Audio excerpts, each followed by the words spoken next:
Hello student. Last class में हमने बात की थी मैकेनिज्म ऑफ फोटोसिंथेसिस की। ठीक, तो मैकेनिज्म ऑफ फोटोसिंथेसिस में हमने देखा था कि फोटोसिंथेसिस की पूरी प्रोसेस दो स्टेप में होनी थी। First one is light reaction, second one is direct reaction. ठीक है, तो उसके पीछे हमने बेसिक कॉन्सेप्ट समझा था कि जब भी हमें किसी फंक्शन को करने की रिक्वायरमेंट होती है तो फंक्शन करने से पहले हमें उसके लिए करने के लिए एनर्जी चाहिए। ठीक है, उसके बाद हम वो फंक्शन परफॉर्म कर सकते हैं। इसी प्रकार से जब हमें फोटोसिंथेसिस प्लांट करना है, प्लांट जब भी फोटोसिंथेसिस परफॉर्म करेंगे तो उसके लिए पहले हमें एनर्जी चाहिए, देन वो भोजन अपना बना पाएंगे। ठीक है, तो एनर्जी बनाने के लिए पहली प्रोसेस हुई थी उनमें लाइट रिएक्शन और दूसरी हुई थी डायरेक्ट रिएक्शन। तो लाइट रिएक्शन के बारे में बात कही थी कि फोटोसिंथेसिस की वो रिएक्शन जो डायरेक्टली लाइट पर डिपेंडेंट होती है लाइट रिएक्शन कहलाती है। इनके अंतर्गत बनता क्या है, इनके अंतर्गत एटीपी और एनएडीपीएच की फॉर्मेशन होती है। ठीक है, which is use in the formation of dark reaction during synthesis of glucose. ठीक, फिर हमने बात की थी यहाँ एनर्जी प्रोड्यूस कैसे होती है, एटीपी बनती कैसे है। तो हमने देखा था कि यहाँ पर जो इलेक्ट्रॉन मूव कर रहे थे क्लोरोफिल से, तो इलेक्ट्रॉन मूव करने के दौरान जो एनर्जी प्रोड्यूस होती है that energy is stored in the form of ATP. ठीक है, तो इस प्रोसेस के दौरान कोई भी एंजाइम यूज नहीं हुआ था, so this is the non enzymatic process. ठीक है, तो हमने देखा था यहाँ पे फोटोलाइसिस ऑफ वाटर भी हुई थी, जिससे हमें क्या मिली थी, ऑक्सीजन भी मिल गई थी। अब एटीपी और एनएडीपीएच मिल गया, इसका इस्तेमाल किया था हमने डार्क रिएक्शन में। तो डार्क रिएक्शन के बारे में पढ़ा था हमने हमने कहा था कि reaction of photosynthesis which are not directly dependent on the light, जो लाइट पे सीधे सीधे डिपेंडेंट नहीं है, but dependent on the product of light reaction. लेकिन लाइट रिएक्शन के दौरान बनने वाले प्रोडक्ट चाहे एटीपी हो या एनएडीपीएच हो, उस पर डिपेंड करती है। ठीक है, तो इस प्रकार से हमने पूरी प्रोसेस को समझ लिया था। अब हम बात करेंगे प्लांट में ऑटोट्रॉपिक मोड ऑफ न्यूट्रिशन हो रहा है, तो उसमें और इंपोर्टेंट कॉन्सेप्ट बचते हैं कि जहां से बोर्ड एग्जाम में बहुत सारे क्वेश्चन पूछे जाते हैं। ठीक है, जिनमें से एक है हमारा स्टोमेटा। स्टोमेटा के बारे में हमने पढ़ा था कि ये क्या करता है कि CO2 को एब्जॉर्ब करता है एटमॉस्फेयर से ड्यूरिंग द फोटोसिंथेसिस, और जो O2 बन रही थी उसे रिलीज आउट कर देता है। ठीक है, तो हम इसी स्टोमेटा पे चर्चा करेंगे कि स्टोमेटा होता क्या है, ये कैसे गैसेस एक्सचेंज को रेगुलेट करता है। ठीक है, तो हम बात करने वाले हैं स्टोमेटा की। ठीक है, स्टोमेटा की बात करें तो स्टोमेटा छोटे छोटे पोर्स होते हैं, छिद्र होते हैं, छेद होते हैं कह सकते हैं। ठीक है, तो कह सकते हैं these are the tiny pores, ये टिनी पोर्स होते हैं which are present on the surface of leaf, जो लीफ की सरफेस पे पाए जाते हैं, and surrounded by kidney shape या बीन शेप बोल सकते हैं। ठीक है, बीन शेप्ड या बोल सकते हैं किडनी शेप्ड सेल कॉल्ड, क्या कहलाते हैं वो सेल जिनके द्वारा कवर्ड रहता है, ये गाइड सेल। ठीक है, तो हमने बात की कि स्टोमेटा ऐसे टिनी पोर्स है, ठीक, जो लीफ की सरफेस पे पाए जाते हैं, सरफेस ऑफ लीफ पे पाए जाते हैं। ठीक है, और कवर्ड रहते हैं किसके द्वारा, गाइड सेल के द्वारा, जिनकी शेप कैसी होती है, बी शेप्ड होती है। ठीक है, तो अगर हम इनके फिगर को देखने की कोशिश करें तो इनका फिगर कुछ इस प्रकार से होता है।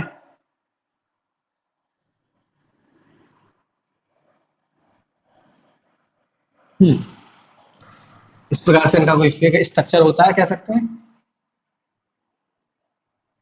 ठीक है, ये, हाँ, लीफ की एपिडर्मिस सेल होती है, एपिडर्मिस सेल। ये जो हमें दिख रही है ये गाइड सेल है। क्या है ये, गाइड सेल, किडनी शेप में सेल दिख रही है ना, ये दोनों दोनों ही क्या है हमारी, क्या है, ठीक है, गाइड सेल्स हो गई हमारी। ठीक है, इन गाइड सेल के अंदर बहुत बड़ी मात्रा में ये स्ट्रक्चर पाए जाते हैं, दे आर कॉल्ड क्लोरोप्लास्ट। क्या पाए जाते हैं, क्लोरोप्लास्ट पाए जाते हैं।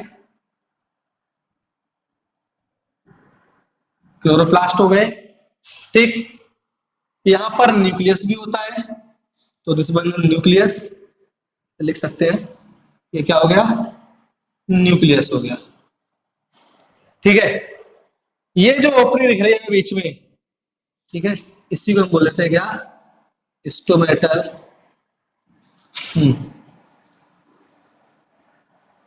अपर्चर।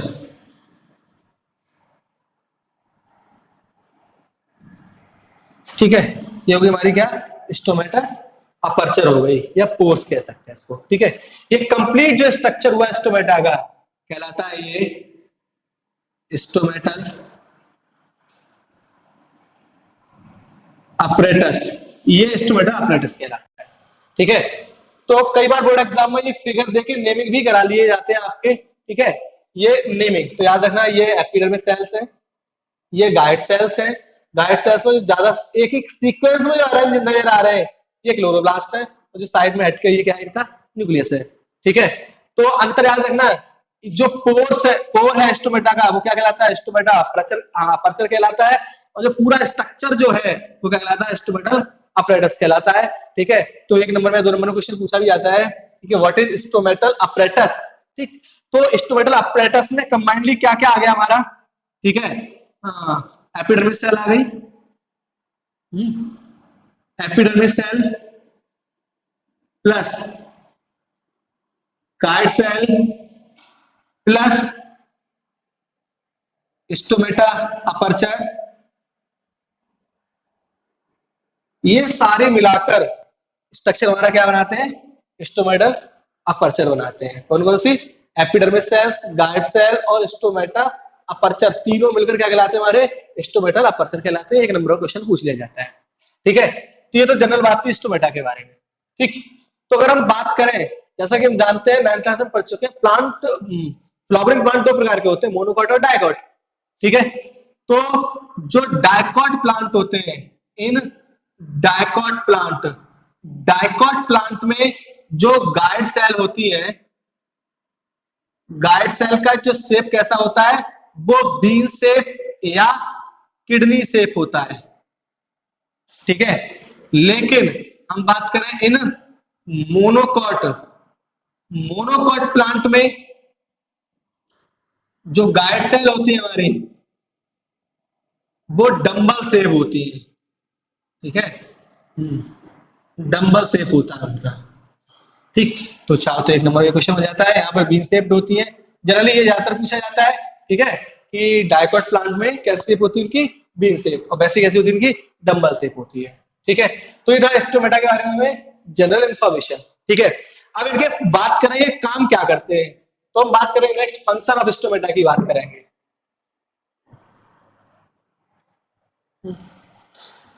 फंक्शन ऑफ स्टोमेटा में हमने जनरली अभी देखा था कि एक पॉइंट तो हम पढ़ चुके हैं कि ये क्या करते हैं, फोटोसिंथेसिस दौरान हमने देख लिया था, ये CO2 को इनटेक करते हैं और O2 को रिलीज करते हैं। ठीक है, और जब ये रेस्पिरेशन करेंगे तो ये O2 को इनटेक करेंगे और CO2 को रिलीज आउट करेंगे। ठीक है, तो ये इनके बेसिक फंक्शन हो गए। और एक मोस्ट इंपोर्टेंट फंक्शन और होता है, ये एक्स्ट्रा अमाउंट ऑफ वाटर को ये रिलीज आउट भी कर देते हैं। ठीक है, तो इनके क्या हुए, इनके फंक्शन की बात करेंगे तो इसलिए 3 फंक्शन होते हैं इनके फंक्शंस। ठीक है, तो पहले फंक्शन की बात करी थी हमने, क्या की थी, हाँ, intaking of CO2 and releasing of O2, कब, during photosynthesis.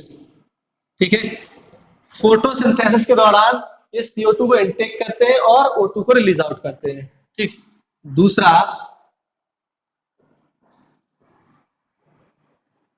intaking of O2 and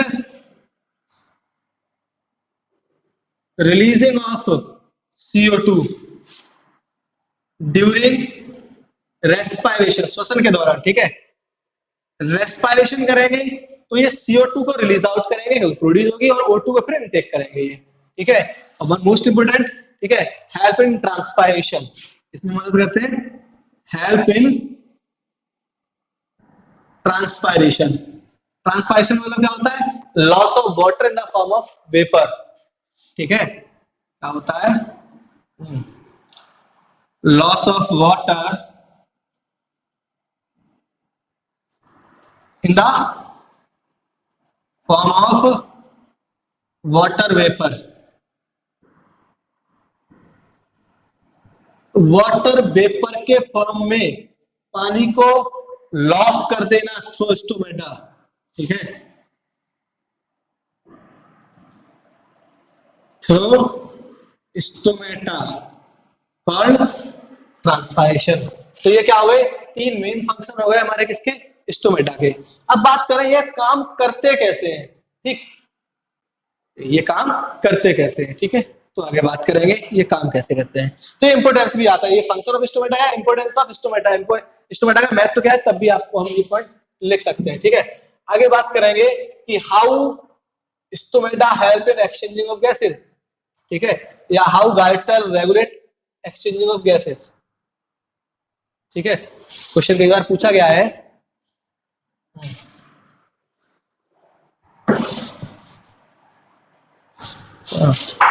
कि opening and closing of stomata, opening and closing of stomata, या तो इस नाम से, या और how guard cell regulate opening and closing, हाँ, how guard cell regulate exchanging of gases, exchanging of gases, ठीक है। तो इस आंसर दोनों का एक है, समझने की कोशिश करते हैं फिगर से, ठीक है। तो हमारे पास मान लीजिए एक फिगर ये है,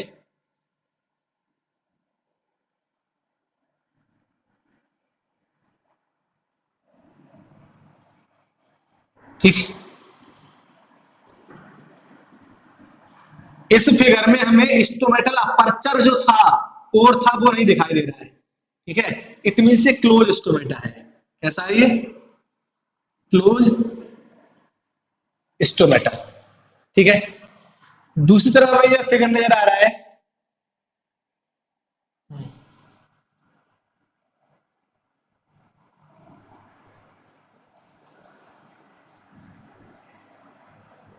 समझने के लिए बना लेते हैं रफली फिगर, ठीक है। ये अपर्चर नजर आ रहा है हमें, ठीक है, तो ये ओपन स्टोमेटा हो गया, ओपन स्टोमेटा। सीधी सी बात है, गैसेस एक्सचेंज तभी तो होगी जब पोर्स खुल जाएगा, पोर्स खुल जाएगा तो गैसेस अंदर आ भी सकती है, बाहर जा भी सकती है, और जब पोर्स बंद हो गया मतलब स्टोमेटा क्लोज हो गया तो गैसेस का एक्सचेंज रुक जाएगा। इट मींस इस स्टेज में गैसेस का एक्सचेंज नहीं होगा और इस स्टेज में गैसेस एक्सचेंज होगा। तो ये प्रोसेस होती कैसे है समझ लेते हैं हम इसको, ठीक है।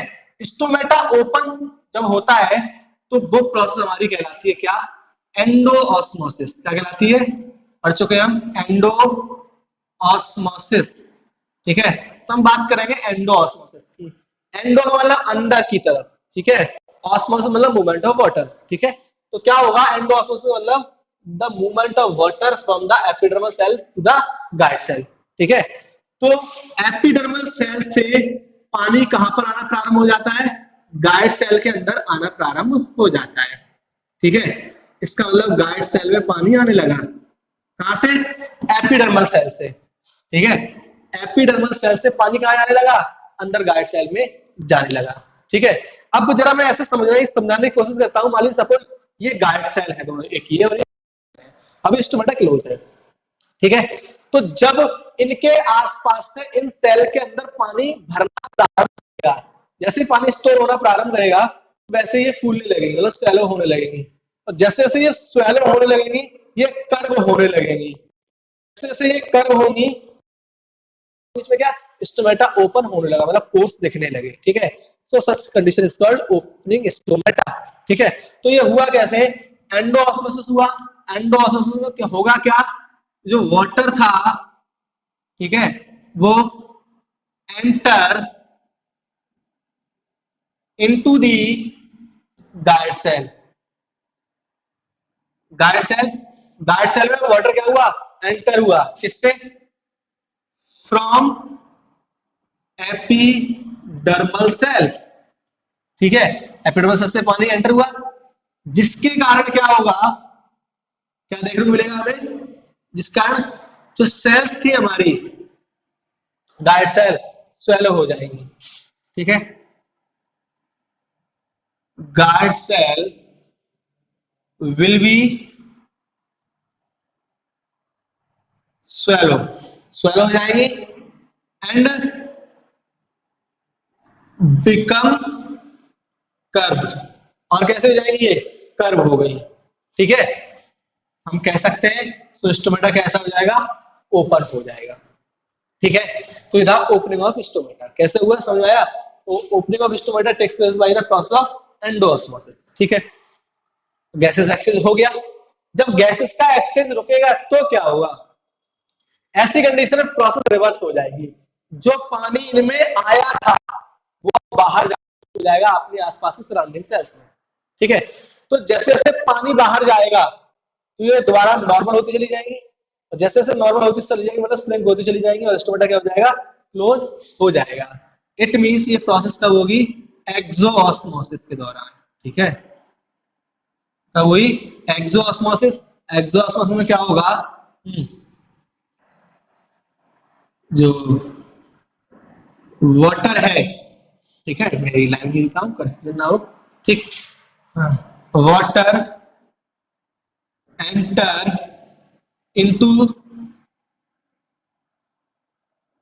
एपिडर्मल सेल, इससे from guard cell, guard cell से पानी एपिडर्मल सेल में मूव कर जाएगा, ठीक है, जिससे guard cell become shrink, shrink कर जाएंगी एंड फ्लैट, ठीक है, और ये कैसी हो गई, फ्लैट हो गई, ठीक है, स्टोमेटा हमारा क्या हो जाएगा, क्लोज हो जाएगा, ठीक है।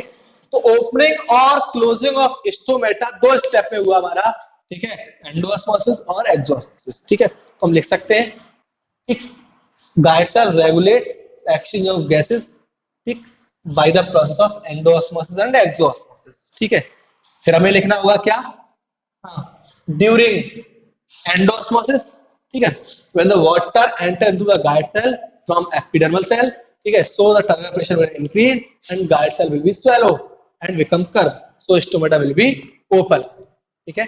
दूसरे पॉइंट में क्या लिखेंगे, हाँ, एक्सोऑस्मोसिस, ठीक है, तो लिखेंगे during एक्सोऑस्मोसिस the water release out into the epidermal cell from guide cell, so terminal pressure will decrease and stomata will and so guide cell will be shrink and become flat, so stomata will be closed, ठीक है। तो ये पूरी process थी हमारी opening and closing of stomata की, ठीक है।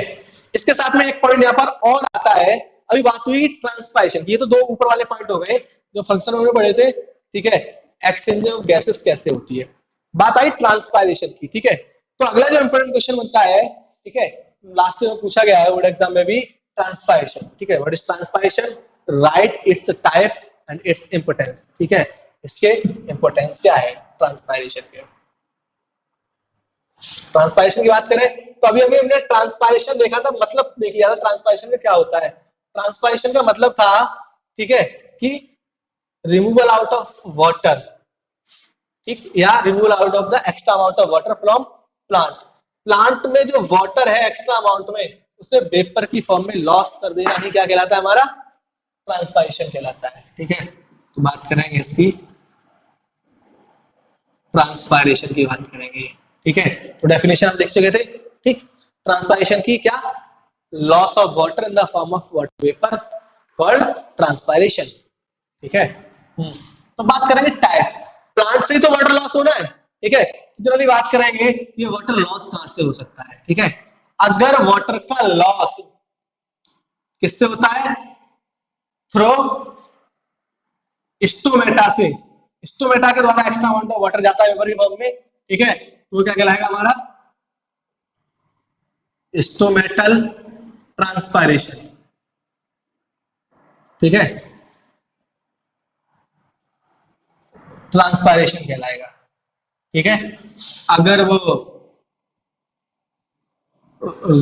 लेंटिकल्स के द्वारा होगा तो लेंटिकल्स के द्वारा होगा तो क्या कहलाएगा? लेंटिकल ट्रांसपायरेशन कहलाएगा।